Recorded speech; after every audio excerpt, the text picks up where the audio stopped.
नमस्कार मित्रों, स्वागत करता हूं आपका हमारे जेवी एन सी मेड सिंपल के इस चैनल में। दोस्तों, आज के इस वीडियो लेक्चर के माध्यम से हम लोग अपने AVFM की जो हमारा लास्ट MCQs है, लास्ट यूनिट है, उसे हम लोग डिस्कस करेंगे। सो फ्रेंड्स, ये हमारा एक सीरीज़ था, MCQs का सीरीज़ था। डेली हम लोग MCQs को डिस्कस कर रहे हैं। तो आज हम लोग अपने यूनिट नंबर 25 को डिस्कस करेंगे AVFM का, जो कि बेस्ड है special purpose acquisition company. So friends, आपके लिए एक इंपॉर्टेंट जानकारी आपको मैं बता दूं, यदि आप डेली क्विज नहीं दे रहे दोस्तों, तो फ्रेंड्स आपको मैं बता दूं कि हमारे चैनल पे, हमारे ऐप पे फ्री डेली क्विज कंडक्ट किया जा रहा है, जो कि कम्प्लीटली फ्री ऑफ कॉस्ट है। डेली आप अटेम्प्ट कर सकते हैं। और ये मैं आपको पेज बता देता हूँ कि हाँ, आज कल का जो मॉक टेस्ट होगा, कल का जो क्विज होगा, वो किस पेज से क्वेश्चंस रहेंगे। तो ज़रूर आप इस पार्टिकुलर मॉक टेस्ट क्विजेस का हेल्प लें। इसके लिए आपको हमारा ऐप को इंस्टॉल करना पड़ेगा। ऐप का लिंक आपको डिस्क्रिप्शन सेक्शन में मिल जाएगा। ऐप को इंस्टॉल कर ले और ये जो हमारा डेली फ्री क्विजेज है, इसका लाभ उठाएं। फ्रेंड्स, आज आपके लिए एक स्पेशल ऑफर है हमारे ऐप पे। 40% का डिस्काउंट है हमारे सभी के सभी कोर्सेज में। तो friends, this is weekend offer and you have to use this particular coupon code LEARN40 at the checkout in order to get this particular offer. So friends, if you are interested in any types of course, whether it is a comprehensive plan, mock test plan, PDF plan, then you can avail this particular offer, which is valid for today only. So this is the link of app. The same link has been provided in the description section also. So now let's continue our discussion for the today's session. So friends, the first question on the screen, there is what is a special purpose acquisition company. So in short it is called SPAC. आपको पता होगा दोस्तों, short में से हम लोग SPAC कहते हैं। तो आपसे पूछा जा रहा है कि SPAC का क्या होता है। ऑप्शंस को देखते हैं। अ company that carried out commercial operation for purpose of raising capital, a company that acquires or merge with existing company for capital generation, a company that is regulated and raise capital through IPO, a company that invest in emerging industries based on changing market fundamental.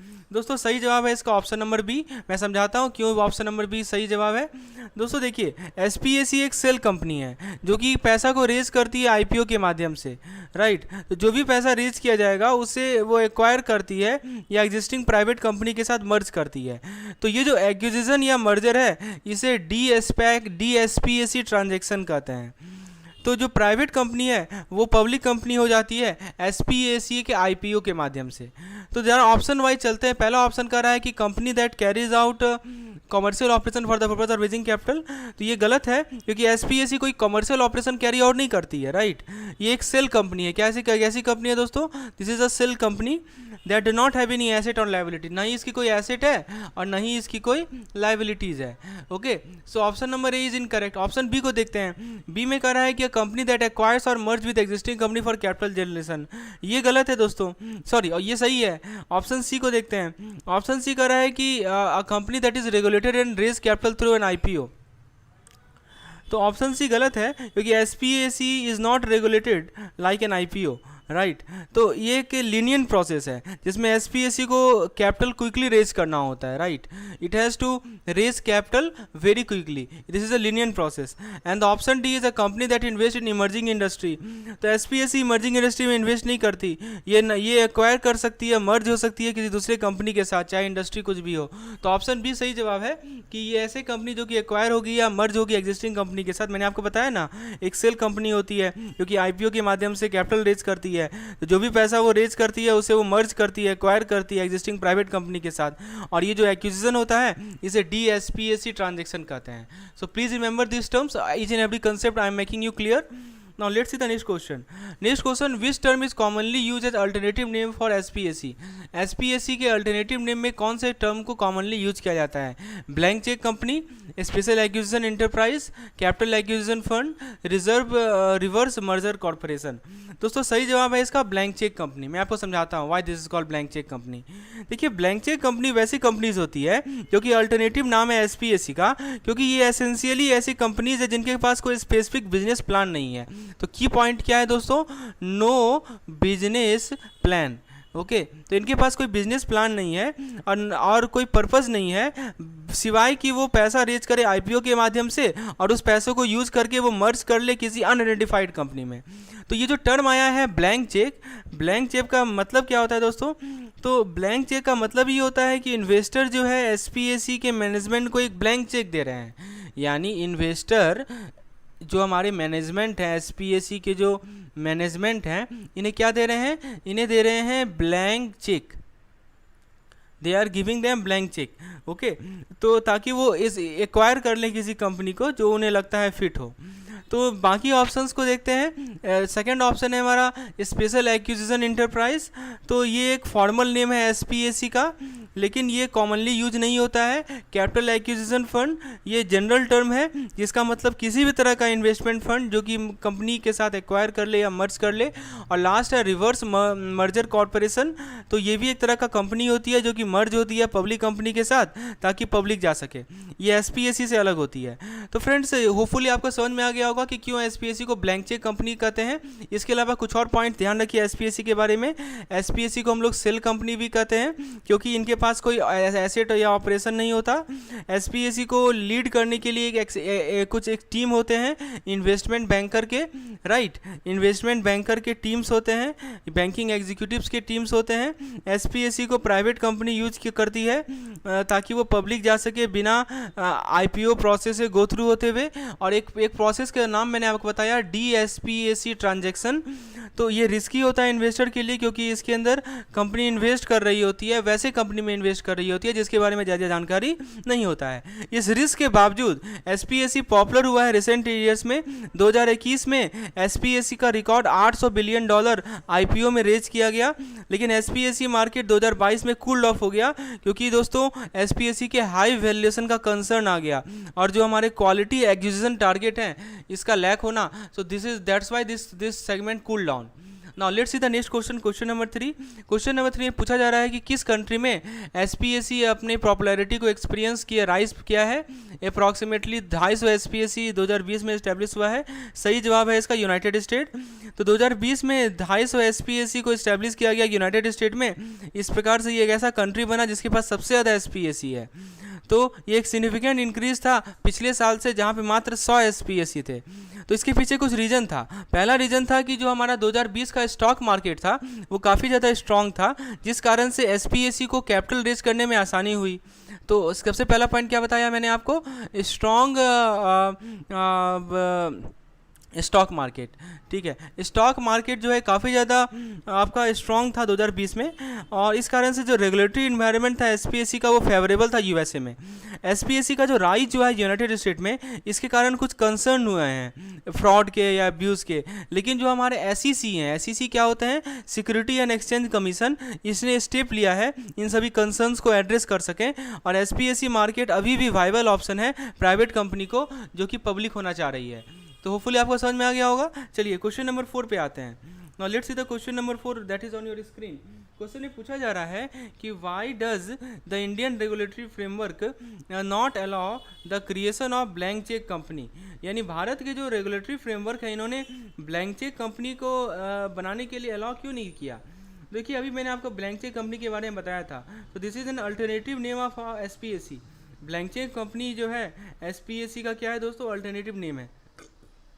तो बताइए दोस्तों क्या सही जवाब है इस particular question का। Options को जरा देखते हैं। Blank cheque company are considered high risk investment. The companies act 2013 prohibit company without commercial operation. Indian government does not support foreign investment through SPAC. And option D, SPAC are subject to stringent regulation in India. So these are the 4 options.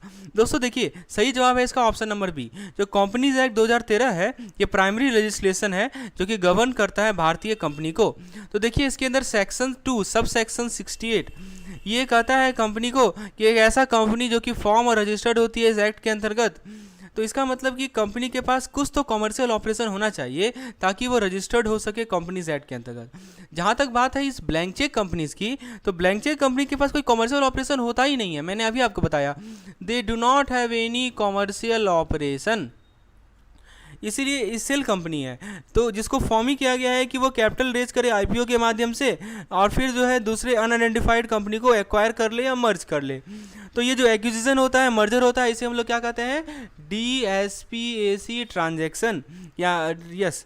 तो Indian regulatory authority concern है कि blank cheque company को fraudulent और misleading purpose के लिए use किया जा सकता है, इसीलिए ये प्रोहिबिट करती है कि ब्लैंक चेक कंपनी को क्रिएट ना किया जाए। पहला ऑप्शन है कि blank cheque company are considered high risk investment. ये गलत है, क्योंकि ऑब्वियसली बात है कि हाई रिस्क इन्वेस्टमेंट है, लेकिन जो रिस्कीनेस है ब्लैंक चेक कंपनी का वो मैनेजमेंट टीम के क्वालिटी पे निर्भर करता है और टारगेट कंपनी पे निर्भर करता है। ऑप्शन बी तो सही है ही, मैंने आपको बताया। ऑप्शन सी में कह रहा है कि भारतीय सरकार, ये गलत है, सरकार के पास कोई स्पेसिफिक पॉलिसी नहीं है जो फॉरेन इन्वेस्टमेंट एसपीएसी के थ्रू हो रहा है, तो ये गलत है। और डी कह रहा है कि SPAC are subject to stringent regulation in India, तो ये भी गलत है, क्योंकि एसपीएसी को कोई स्ट्रिंजेंट रेगुलेशन की रिक्वायरमेंट ही नहीं है, राइट। तो आपको मैं कुछ और जानकारी दे दूं इस एसपीएसी के बारे में। 2022 में सेबी ने एक कमेटी का गठन किया ताकि ये फिजिबिलिटी को एग्जामिन कर सके कि एसपीएसी लाइक स्ट्रक्चर को भारत में लाया जाए तो कि ये फिजिबल है या नहीं है। एक कमेटी का गठन किया गया सेबी के द्वारा। उसके बाद दोस्तों इस कमेटी अपना रिपोर्ट 2023 के अर्ली ईयर में सबमिट करने वाले हैं। यदि कमेटी रिकमेंड करती है कि हम एसपीएसी को अलाउ करेंगे भारत में, तो सेबी को नया रेगुलेशन को इशू करना पड़ेगा that will govern its operation. लेकिन अभी तक ये क्लियर नहीं है कि एसपीएसी को भारत में अलाउ किया जाए या ना किया जाए, लेकिन सरकार ओपन है इस आइडिया से और इस मैटर को केयरफुली कंसिडर कर रही है। तो फ्रेंड्स, मैं आपको एक एक जानकारी प्रोवाइड कर रहा हूँ which are essential for your examination point of view. So if you want such type of videos, then what you need to do, you just need to WhatsApp me on this particular number. Then we have such type of conceptual videos in which each and every concept is explained in the lucid manner, in easiest manner possible. Okay, now let's see the next question. That question number 5 हमारे screen पर है। आपसे पूछा जा रहा है कि what is one reason for recent popularity of SPAC, यानी एसपीएसी रिसेंटली पॉपुलर हुआ है, इसके पीछे क्या एक मेन रीजन है। आइए ऑप्शंस को देखते हैं। पहला ऑप्शन है कि they provide downside protection through redemption decision, यानी ये डाउनसाइड प्रोटेक्शन प्रोवाइड करती है रिडेम्पशन डिसीजन के माध्यम से। ऑप्शन बी कह रहा है they are more resilient to market disruption caused by कोविड-19। Option C is they have a long deadline.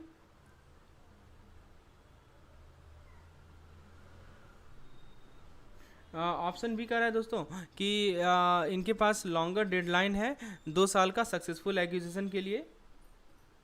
और जो हमारा नेक्स्ट ऑप्शन है उसमें कहा जा रहा है कि they attract private equity fund exclusively as investor. तो आइए जरा इसका सही जवाब देखते हैं, मैं आपको एक्सप्लेन करता हूँ so that your concept become clear regarding SPAC.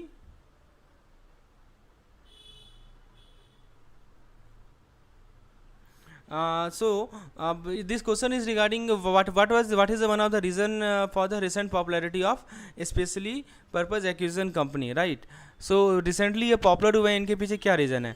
तो ऑप्शन बी करेक्ट आंसर है कि ये ज़्यादा रेजिलेंट होते हैं मार्केट डिसरप्शन से। देखिए एसपीएसी पॉपुलर हुए हैं रिसेंट ईयर में, खासकर कोविड-19 पैंडेमिक में। ऐसा इसलिए क्योंकि एसपीएसी बहुत सारे एडवांटेज को ऑफर करते हैं ओवर ट्रेडिशनल आईपीओ। तो सबसे पहला एडवांटेज है कि फास्टेस्ट तरीका है पब्लिक होने का, fastest way to go public. Okay, so क्योंकि एसपीएसी अपने आईपीओ को कुछ ही महीने में कंप्लीट कर लेते हैं as compared to traditional IPO process जिसमें सालों लग जाता है। दूसरा पॉइंट है कि एक चीपर तरीका है, this is the fastest way and cheaper also, this is the cheaper way also, right, क्योंकि इन्हें कोई सेम फी या एक्सपेंस नहीं पे करना पड़ता है एज ट्रेडिशनल आईपीओ। तीसरा कारण है दोस्तों कि ये ज़्यादा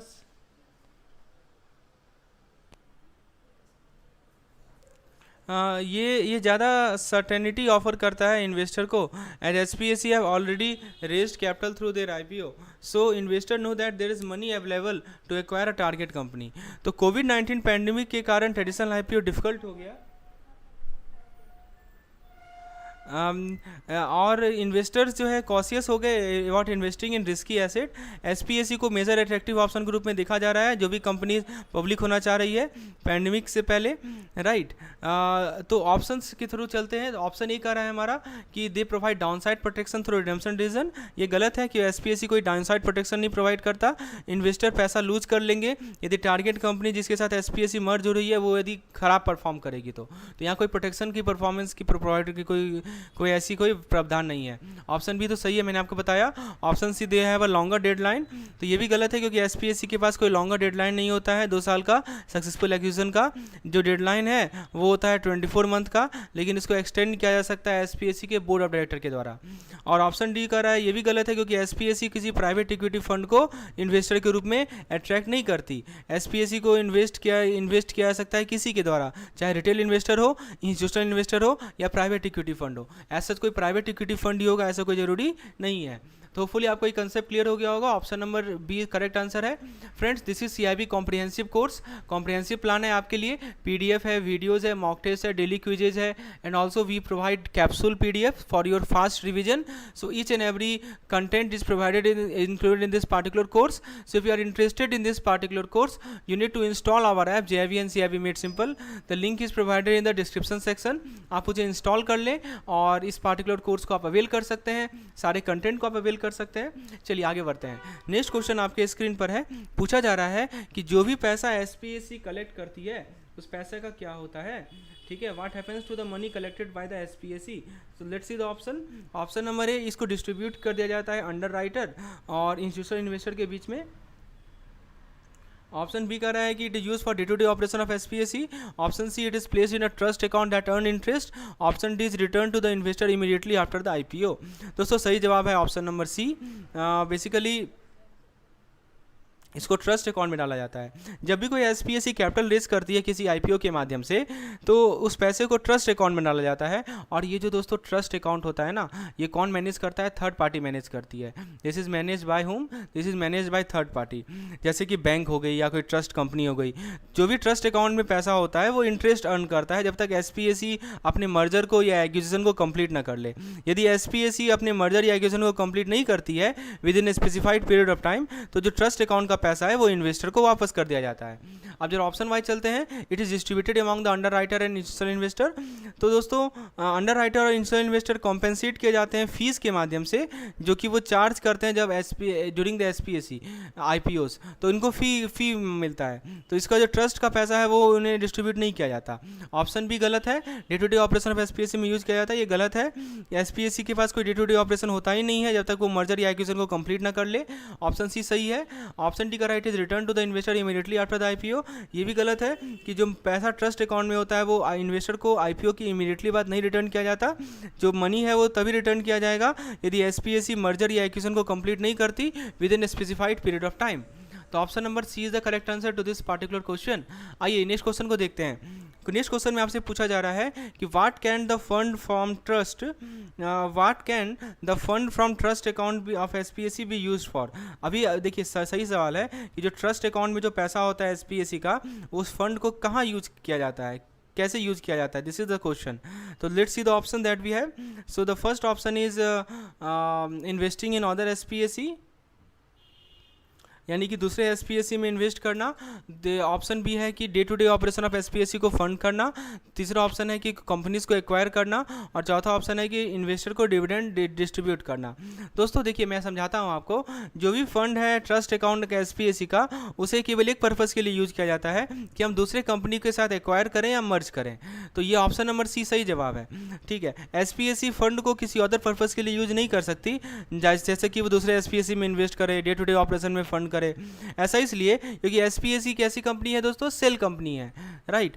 तो सेल कंपनी है जिसके पास कोई ऑपरेशन ना हो, कोई ऑपरेशन भी नहीं होता है, ना कोई एसेट होता है खुद का। तो ये एक व्हीकल है ताकि वो कैपिटल को रेज कर सकेगी, ताकि वो दूसरे कंपनी को एक्वायर करे या मर्ज करे। जैसे एसपीएससी अपने मर्जर या एक्विजिशन को कंप्लीट करती है तो टारगेट कंपनी जो है पब्लिक कंपनी हो जाती है और एसपीएससी एग्जिस्ट ही नहीं करती।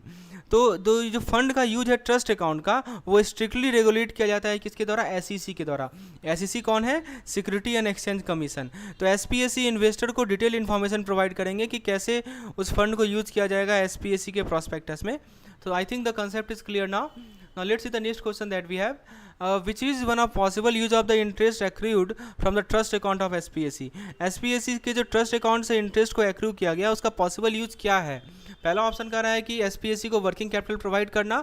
बी कह रहा है कि इन्वेस्टर को डिविडेंड डिस्ट्रीब्यूट करना, गवर्नमेंट बॉन्ड में इन्वेस्ट करना, और लास्ट है कि चैरिटेबल ऑर्गेनाइजेशन को फंड करना। बताइए सही जवाब क्या है? तो ऑब्वियसली वर्किंग कैपिटल प्रोवाइड करना एसपीएससी को। Option number A is the correct answer. देखिए एसपीएससी जब एक्विजिशन कंप्लीट कर लेती है तो क्या होता है, एसपीएससी को डिसॉल्व कर लिया जाता है और जो रिमेनिंग फंड है वो इन्वेस्टर को रिटर्न कर लिया जाता है। एसपीएससी एक प्राइवेट कंपनी हो जाती है जिसमें कोई स्टॉक एक्सचेंज लिस्टिंग नहीं होता है। एसपीएससी जो है लिस्ट होती है स्टॉक एक्सचेंज पे, और एसपीएससी मर्ज होती है दूसरी एसपीएससी के साथ ताकि वो लार्जर एंटिटी को बना सके। बताइए क्या होगा। तो दोस्तों सही जवाब है इसका कि SPSC applies to be a listed on stock exchange. Option C is the correct answer. इनमें से कौन सा इंडस्ट्रीज में मैक्सिमम एसपीएससी जोड़ लगाती है, traditional manufacturing and industrial sector और biotech area, natural resource and energy. तो सही जवाब है दोस्तों कंज्यूमर टेक्नोलॉजी और biotech area. Option C is the correct answer. So friends these are the courses which are available: CIB comprehensive plan, CIB PDF plan, CIB mock test plan. Also we have CIB capsule courses. So if you need any of this PDF, feel free to WhatsApp me on this particular number which is shown on the screen, and also you can install our app to avail all these type of courses. Next question है, क्या primary advantage है public जाने का SPSC merger के माध्यम से as compared to IPO? Options है कि लाइक्लीहुड ज़्यादा होता है सक्सेसफुल ट्रांजेक्शन का, ग्रेटर कंट्रोल होता है लिस्टिंग प्राइस पे, एग्जीक्यूशन टाइम फास्टर होता है, और एडिशनल डेप्ट फाइनेंसिंग का एक्सेस होना आसान होता है। तो सही जवाब है दोस्तों इसका option number C, execution time faster होना। ये प्राइमरी एडवांटेज है पब्लिक होना थ्रू एसपीएससी मर्जर। दोस्तों कैसे प्राइस डिटरमाइन किया जाता है एसपीएससी मर्जर में एज कम्पेयर टू आईपीओ? तो पहला ऑप्शन है कि मार्केट डिटरमाइन करती है प्राइस को लिस्टिंग के समय। ऑप्शन बी कह रहा है कि प्राइस को नेगोशिएट किया जाता है एसपीएससी के साथ, the price is negotiated with SPSC before the transaction is finalised. Option C कह रहा है कि the price is fixed by regulatory authority, और ऑप्शन डी है the price is determined based on the company financial performance. बताइए कैसे price को determine करते हैं एसपीएससी मर्जर में as compared to IPO? So friends देखिए सही जवाब है इसका ऑप्शन नंबर बी, प्राइस को नेगोशिएट किया जाता है एसपीएससी से बिफोर ट्रांजैक्शन इज फाइनलाइज। देखिए एसपीएससी के मर्जर में जो टारगेट कंपनी का जो शेयर है उसे नेगोशिएट किया जाता है एसपीएससी के साथ इससे पहले कि ट्रांजैक्शन को फाइनलाइज किया जाए। इस प्राइस के अंदर मल्टीपल ऑफ टारगेट कंपनीज होते हैं, मल्टीपल टारगेट कंपनीज की अर्निंग होती है before interest, tax, depreciation, EBITDA. तो एसपीएससी के जो बोर्ड ऑफ डायरेक्टर होते हैं उसके साथ फाइनेंशियल एडवाइजर मिलकर ये डिटरमाइन करते हैं कि टारगेट कंपनी का वैल्यूएशन क्या होगा। आईपीओ के अंदर क्या होता है कि कंपनी का जो शेयर है उसका प्राइस मार्केट के द्वारा डिसाइड किया जाता है, और ये प्राइस अंडर राइटर सेट करते हैं। अंडर राइटर कौन होते हैं? अंडर राइटर एक फाइनेंशियल इंस्टीट्यूशन होते हैं, ठीक है, जो कि हेल्प करते हैं कंपनी को पब्लिक जाने में। तो अंडर राइटर जो है प्राइस को सेट करते हैं उस लेवल पे जो कि उन्हें लगता है कि इन्वेस्टर के लिए अट्रैक्टिव होगा। लेकिन जो एसपीएससी मर्जर का प्राइस है वो हायर होता है आईपीओ के प्राइस से, क्योंकि एसपीएससी को लेस रिस्की इन्वेस्टमेंट माना जाता है। इसीलिए एसपीएससी के पास ऑलरेडी कैपिटल होता है दोस्तों, आईपीओ के माध्यम से रेज किया हुआ। इसीलिए इन्वेस्टर को पता होता है कि मनी अवेलेबल है टारगेट कंपनी को एक्वायर करने के लिए। So that's why the correct answer to this particular question is option number B, the price is negotiated with the SPSC before transaction is finalized. Now let's see the next question. What is pipe funding in context of SPSC merger? SPSC merger के context में pipe funding क्या होता है?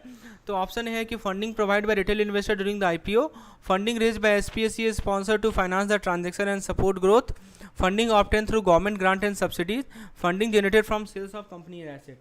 तो बताइए दोस्तों what is this pipe funding? So the correct answer is option number B, that is funding raised by SPSC is sponsored to finance the transaction and support growth. दोस्तों backstop डेप्ट का जो availability है और इक्विटी कैसे impact करता है SPSC के merger को? तो ऑप्शन ये कर रहा है कि ये गारंटी करता है सक्सेसफुल ट्रांजैक्शन, चाहे इन्वेस्टर का डिसीजन कुछ भी हो। इसमें एडिशनल कैपिटल प्रोवाइड करता है एसपीएससी के स्पॉन्सर के लिए। ये सिक्योर करता है रिटेल इन्वेस्टर से फंडिंग को ड्यूरिंग द आईपीओ, और it reduces the need for debt financing in the SPSC merger. बताइए how does the availability of backstop डेप्ट? So correct answer is option A, it guarantees a successful transaction regardless of investor decision. So friend, this is our app JIB and CIB made simple. You can install this particular app from Google Play Store. After installation you just open it and you have to enter your mobile number to get an OTP. After entering OTP you will get this type of interface. You just click on 3 dots which is shown here. On the 3 dot you will click on free material section, और free material section में दोस्तों आपको हमारे daily quizzes आपको मिलेंगे which you can take help of. So please install our app JIB and CIB made simple from Google Play Store. If you have any query related to CIB then please WhatsApp me on this particular number. You feel free to contact me on this number. Also you can subscribe our channel so as to receive such type of videos on regular basis which we are daily providing. Do like and share this particular videos, and thanks for watching.